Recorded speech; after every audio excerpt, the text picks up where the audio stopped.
I think that now these cultural traditions can be picked up by other people with respect, particularly the things that I think will help us to become happier and healthier people in life.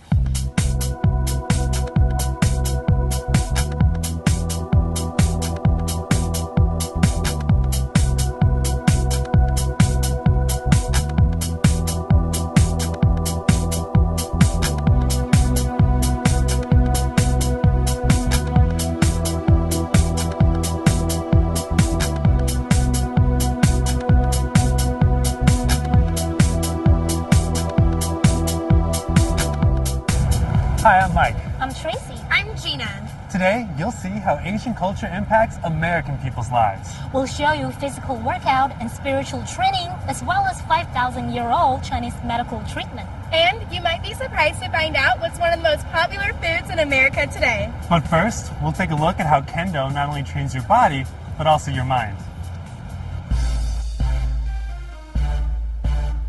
In our fast-paced world, people are often overworked and overwhelmed. They don't have a good way to release their stress. But Asian martial arts can offer that release. It affects both the physical and spiritual emotions of the human body. Asian martial arts is a great way to maintain a healthy lifestyle, and many Americans are already taking advantage of it. Kim Roberts has been learning Kendo, the traditional Japanese style of fencing.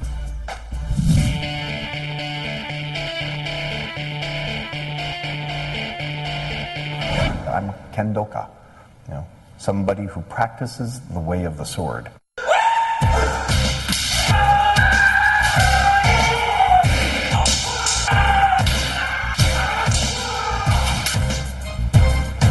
Now, what inspired you to learn Kendo? Without a doubt, my little boy and my father-in-law. I came to Kendo about 5 years ago, and I followed my son. But we had looked at various different things of, taking him involved. So when he initially started, he was going to be a project or an activity for him? We've been able to find something that not a lot of parents do have, and that's something that they can do with their kids. And really, I think it underlies the whole notion of Kendo. Kendo becomes a multi-generational thing. In fact, he's a little different. He is more used to Asian culture. He met his wife and also went to college in Japan. He had some difficulties communicating with her family from a cultural standpoint, but playing Kendo helped him to be more involved with her family members, especially her father-in-law. My father-in-law and I get along tremendously well. We both enjoy history and all kinds of stuff, but having the Kendo there has been kind of a special thing. I can remember once we were in Osaka, and we had just gone out for dinner, and we both had a couple of beers, etc. And we're walking back through the train station, and he says, so what is your dough made out of? What's your dough, made out of? You got a nice bamboo dough. I had a really nice bamboo dough. You could see all the lines. And the dough is the light armor that we wear around our chest and stomach. And he said, no, Dad, mine's made of carbon fiber. And he went, whoa, really? Carbon fiber? They make them out of carbon fiber now. And I said, well, the really nice ones are still made out of bamboo, but they're really expensive. And he was all over that. It was pretty funny, actually. Twice a week, Kim trains with his Kendo mates in the Japanese Cultural Center in San Francisco. Kendo and this community are a little special to him. He said being involved in the Kendo community gives him a look into Asian culture. It's a very special experience that others don't have. We are carrying on a tradition. We are finding a way to get some exercise.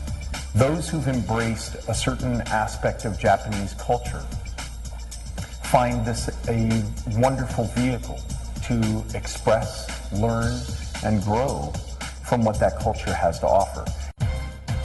Only thing I've learned from it so far is that with patience and practice, you pretty much can do anything in life, anything at all.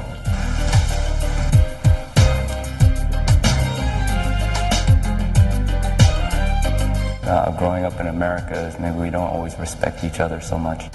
And Kendo, as they say, begins and ends with respect.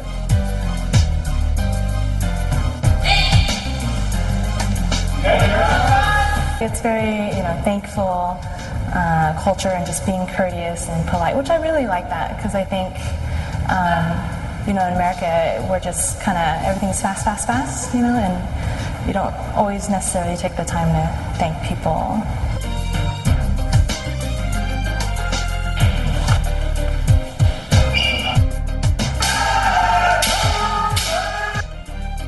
You have to realize in Kendo, in order to learn Kendo properly, you have to live your life properly. And that's my goal, live my life properly.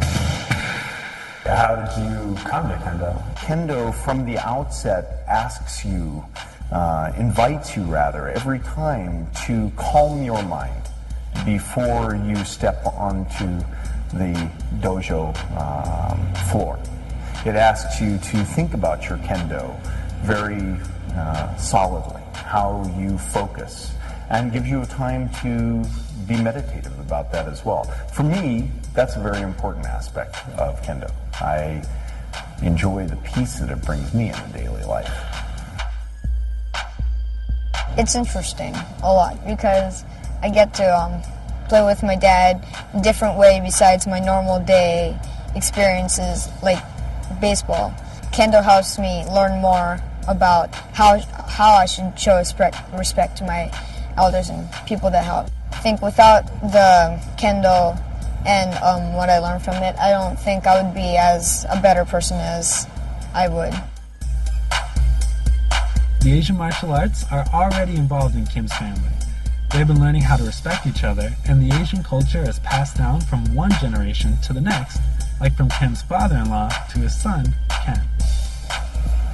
Today, over 6 million people worldwide train in the art of Kendo. And after recent international competition, the U.S. is ranked second globally. Now don't go anywhere. Now we're going from Japan to China and find out what happens when an American girl learns an ancient Chinese medicine. We'll be right back.